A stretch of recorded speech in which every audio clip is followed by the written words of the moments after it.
you so much, and it's a real pleasure to be here. This conference is one of the most fun, interesting, engaging that I've ever been to. So it's really great to be back. And, I hope one of these days we'll be back in person in Amsterdam or elsewhere. But thanks to Giovanna and other organizers for inviting me. And since I just have half an hour, I'm going to just dive right into things. So, yes, the topic that I'm going to talk about today is employment classification. And I want to share some brand new research, not yet published, but just about to be finished up on this question, which has been one of the key questions of the gig economy. So it's really been what we might think of as a flashpoint of controversy. Should gig workers be classified as independent contractors, entrepreneurs on their own, or should they have employee status, the rights that go with employment in most countries? There's been a lot of activity on this issue in Europe and the United States. I have here a picture from California, workers pushing for a law that passed in California, Assembly Bill 5, which made virtually all gig workers into employees. And this is something that has now come up in the national context in the United States. The Secretary of Labor a few months ago in the Biden administration said gig workers should be employees, they deserve work benefits. So this is a huge shift from our previous presidential administration, who put forward a number of rules saying they shouldn't. But it's been very controversial. It's not clear what's going to happen. In my state, for example, I live in Massachusetts. The gig companies have just pledged $100 million to overturn the law in our state, which says that gig workers should be employees, and they did that successfully in California. So here's a very widely cited op-ed by Uber CEO saying the employment system is outdated and unfair. It forces every worker to choose between being an employee with benefits but less flexibility, or to be a contractor with flexibility but no safety net. And so Dara Kay is saying, well, you can't have employment and flexibility. And that's going to be one of the big things that I show you, which is our research has addressed. Why not just treat drivers as employees, he say? That ignores a stark reality. We'd have to get rid of jobs. Rides would be more expensive. And as I said, the Uber and other companies are claiming that flexibility would disappear. So those are the questions that we need to ask. Do gig workers need more protections? Does employment status preclude flexibility? Will prices rise and reduce work? What does the evidence show? How can we reframe this debate? It's been, I think, a pretty problematic debate. One of the big problems with it is that you have lots of claims without evidence, particularly from the companies, but not only. So new research from the research team that I work with, using data from a nationwide delivery platform, is the first study of its kind to really address this question. Bottom line of our findings, employment status is compatible with on-demand labor and with scheduling flexibility. Profit and market size questions remain, but not mainly because of the issue of employment classification. And to that question of protections, wages have been on a downward trajectory, and many gig workers in the United States are earning less, considerably less than the minimum wage. So just by way of background, so you know where I'm coming from and the research that I've done, I've had two main projects that looked at gig labor. The first was funded by the MacArthur Foundation. It ran from 2011 to 2018. We did a lot of different kinds of things, interviews, ethnographies, quantitative analysis, where some of this work is still ongoing, particularly looking at environmental and regulatory impacts. And then the second project, the one that today's research is more specifically from, is a National Science Foundation project called the Algorithmic Workplace, funded by the Initiative on the Future of Work at the Human Technology Frontier. And that's what I'm going to get into. Just another minute of background. These are all the platforms that we have studied in these two projects. Airbnb TaskRabbit, which is Aaron's, Turo, which is Airbnb for cars, Postmates, Favor, Uber Eats, DoorDash, all those food deliveries, Uber and Lyft ride hail, Instacart and Amazon Prime now, shopping, delivery, and then Stocksy United, which is a cooperative, and Giovanna has also studied them, a platform cooperative. Okay, so just a couple of words about points about on-demand platform work. These are things that you probably all know, but are sometimes really important to keep in mind. This first one especially, I think, has been underemphasized in the literature, the scholarly literature, what I'm calling heterogeneity up and down the line. So in almost every way, the platform economy is heterogeneous, whether it's the workforce, the kinds of platforms, heterogeneity over time, heterogeneity over place. Heterogeneity in any individual app, if you look at what it's doing in time 1 to time 2 to time 3. Another key thing which relates to this flexibility question, relevant for today's question, is the need for an on-demand supply of labor to address on-demand customer demand. So a really important point here is that a subset of platform economy is work that it needs to be done pretty much at the moment of demand. And then a third very important issue, there is not a profitable model so far in some of the biggest sectors here, ride hail and food delivery being the most important. And that's not just in the United States, that's pretty much across the board. Although some of those other platforms that we studied actually are profitable, have been profitable from the beginning, and are in a different situation. But a lot of the controversy has been in ride hail and food delivery. So we have what social scientists call a natural experiment at a company that I'm going to call Bring Your Package, BYP. It's a national B2C, business to consumer package delivery. It works with a lot of the big box stores and delivers packages on demand to residential customers.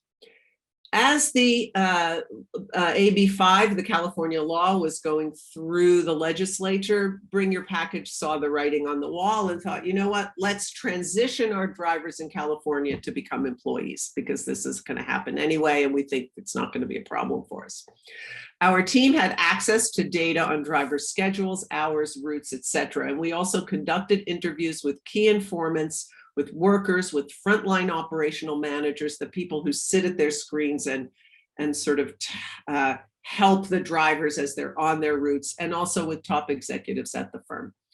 We took 7 cities, California and non-California, from 2018 to 2020 to study what happened, that this exploits variation over time.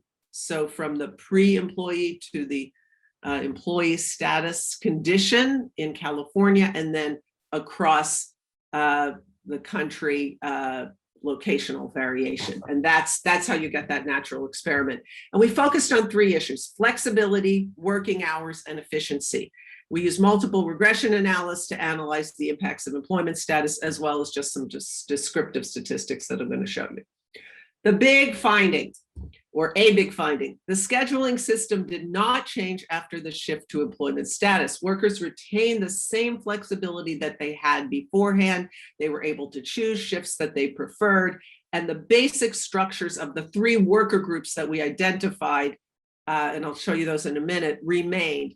So big takeaway is here, the company was able to shift these workers to employees, and pretty much things stayed the same. There were a few changes, which I'll get to, But managers and high-level executives at the company expressed satisfaction with the new arrangement. And in particular, very important, productivity and labor control were better, predictability increased. So the company had benefits from this new system. So first point, back to heterogeneity, which is to say, when you think about platform work, you have to remember that the working hours are very heterogeneous. This is from a ride-hail study in Seattle, Uber and Lyft. These blue bars are the number of hours that, or the share of workers in these different hours. So workers, 21% working less than 10 hours a week, 32 working 32 hours or more. So we also have that kind of distribution. You see it in pretty much all platform work. And also you see this other point, which is this group of long hour workers. We might want to call them full-time, although, you know, many of them are working less than 40 hours. They tend to do the majority of the jobs. So distinguishing between the distribution of workers and the distribution of work or tasks or jobs is really important. It's one of the things that the companies tend to conflate when they talk about you know, the workforce and so forth. And so we have something like that too. So these are the driver groups at Bring Your Package. We find three main groups. There are these full-time workers who tend to be a small proportion of BYPs. And then you have these stable part-timers. These are the orange bars here. These are the Californias and these are the non-Californias. They're the largest group everywhere. And then this third group, what we call intermittent, and that they're part of how the company gets flexibility because they can rely on them when demand is particularly high. They don't work very many hours. They're like that first category before. So one big story here is, although there are some changes, the California story, the California situation doesn't change that much in terms of the proportions. These are the proportions of workers or the total hours that they're working. I mean, they're going to change a bit. So you see, for example, more from the intermittent in the California and a little bit lower hours for the full-timers, but there's not a dramatic change in the distribution into those three groups of workers, those three heterogeneous worker groups. So let me turn to the multiple regression analyses here, and I'm going to show you two models or two dependent variables. The first one is working hours. So what happened to working hours? And one of the things we expected was that the shift to employment would raise working hours. The firm will have an interest because it's paying benefits to many of these workers, and each worker has a higher per person cost now than under the IC employment independent contractor condition, that employment status would raise working hours. And this turns out to be true, not for the full-time drivers who are already pretty much working those long hours that they wanted to work, but the stable drivers and the intermittent drivers both saw an increase in working hours. Now, this may be something that they preferred. We don't know. We don't have worker preferences here. All we know is that they worked more, and this controls for demand. So we have the demand on the routes per city. It controls for the city. It controls for things other than employment status between California and non-California, controls for time, and also the tenure of each driver, their lifetime routes. So employment status itself does have an impact.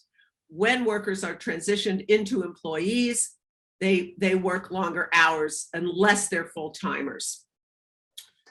But there's another thing that we looked at that's really important, and that's a variable that we're calling efficiency, but it measures the scheduled hours against the hours that are actually worked.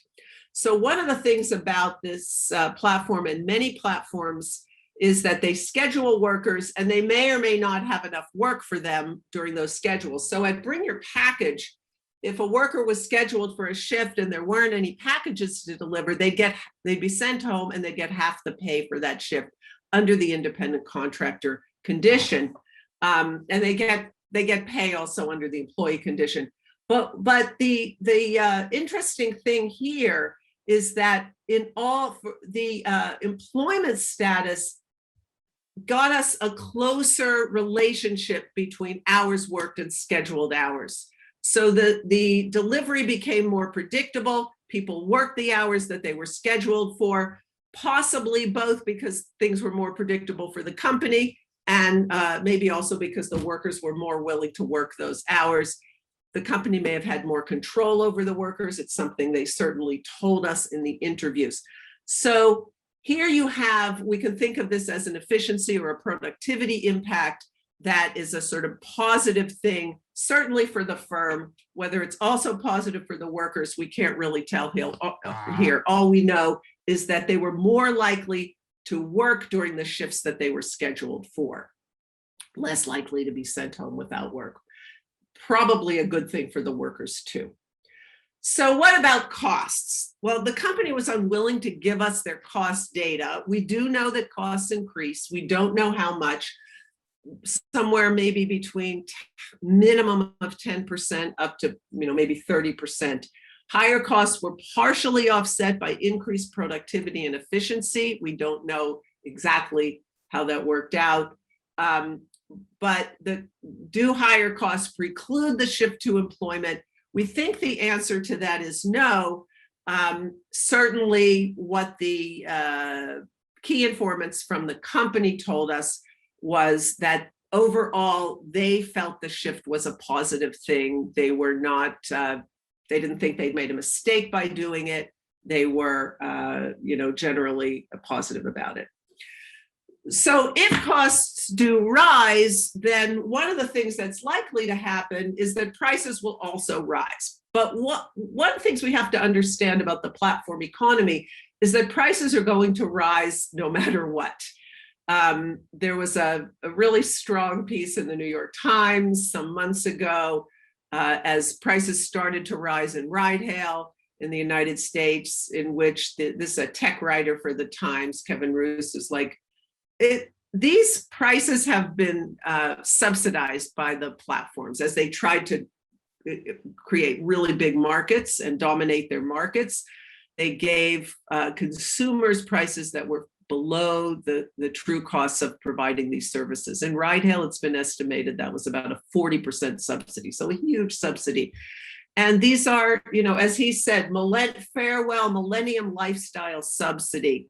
So I've called these slices of servants, but basically middle-class people have been getting an incredible deal, getting a private driver, getting someone to clean your house at a low rate, getting someone to bring your food.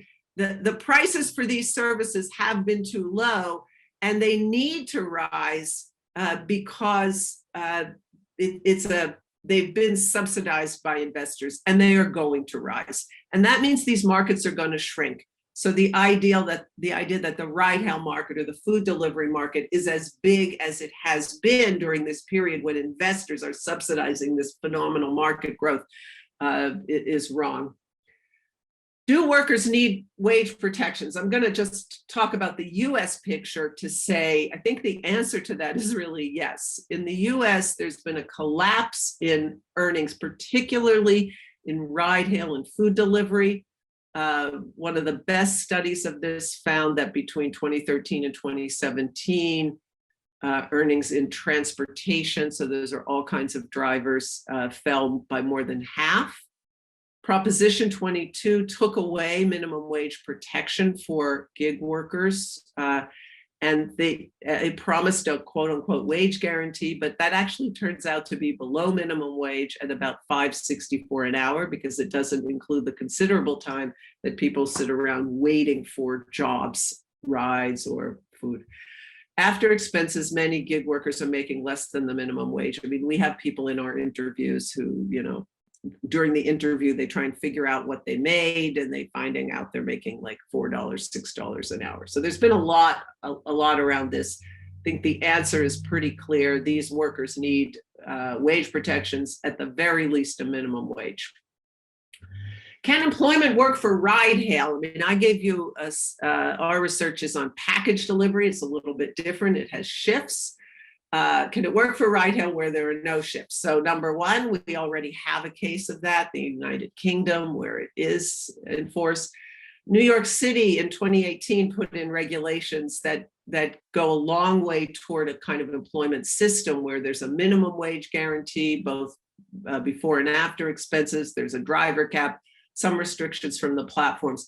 And I think the answer to could ride hail operate with shifts, which retain most of the functional flexibility that they have, that workers have, and that the company has, I would say yes.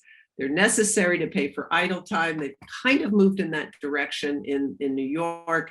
And food delivery has long worked with shifts, and it's also a highly on demand. There's a lot of, they can do a lot of prediction of demand now, which I think, makes a shift model if that's what they want to do, work. Or they don't even need a shift model, but they could get some of the same kinds of retained flexibility that we saw in the bring your package case. So I don't think ride hail is ruled out because it has a somewhat different labor model in terms of how people sign on. And this, we could talk about this in the Q&A. Can Uber and Lyft ever be profitable? This is a really big question. Uber's the losingest company in human history. It's lost more than 25 billion. Some estimates are up to 28 billion. It has always subsidized rates at rise at a high rate, as I said. There's still no profits. It has a 38% negative profit margin for the first half of 2021. Every year, the Uber CEO tells us this is the year we're getting profitability. But both ride hail and food delivery are losing money. Food delivery is really not a profitable business. And these companies went into it thinking that their technology could make it profitable. And I think it's pretty clear that's not the case. Lyft is pretty similar to Uber. And in the United States, ride hail is in a kind of death spiral. Drivers are not showing up because of COVID and they can't make money. Customers are experiencing sticker shock at the big increase in prices we've seen and can no longer rely on service anymore. My son needed a lift to get to the train. He 3 times they said they were coming. Nobody ever showed up. He ended up having to walk, almost missed his train. Uber is now more expensive than taxis, the industry that it destroyed, and it's less reliable. A lot of reason to think that profitability is going to be very elusive for quite a while.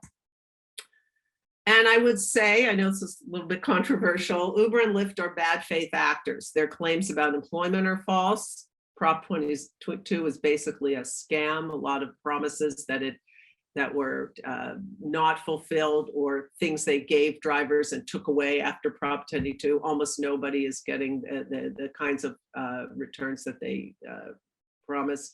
Their accounting is dishonest. That's a long story, but you can read about that. Hubert Horan has really good discussion of that. And I think it's unlikely they have a path to profitability at anything like their size today. Last point, a theoretical one. This comes from the introduction to a new issue on the platform economy that I've co-edited with a number of colleagues of the Socioeconomic Review, to understand that platforms are contested social structures. And if we think about the two groups of actors, platform managers and users, and those are both consumers and earners, there are sort of 3 forces, social forces that we call them social forces or social relations that are operating on platforms. The platforms differ in sort of how much one of these 3 really dominates. There's the striving for domination that platform owners and managers have. They want to control what's going on with the customers and the workers. There's autonomy, which is a key factor that drives workers to platforms, the ability to work when they want, that flexibility, as it's called, be your own boss. So the desire for that freedom, independence, and autonomy that platforms offer to workers. And then in the quote unquote sharing sector of the platform economy, mutuality. I mean, much less of an issue on ride hail and food delivery, but a lot of sharing platforms, including those like Airbnb and food sharing and so forth. Mutuality is a big thing.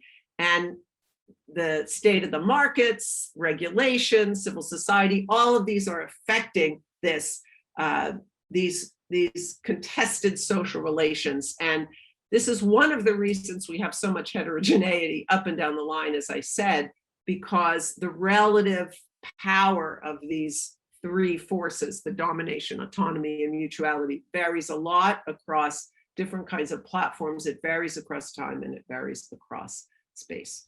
All right, I'm going to stop there and I look forward to our conversation.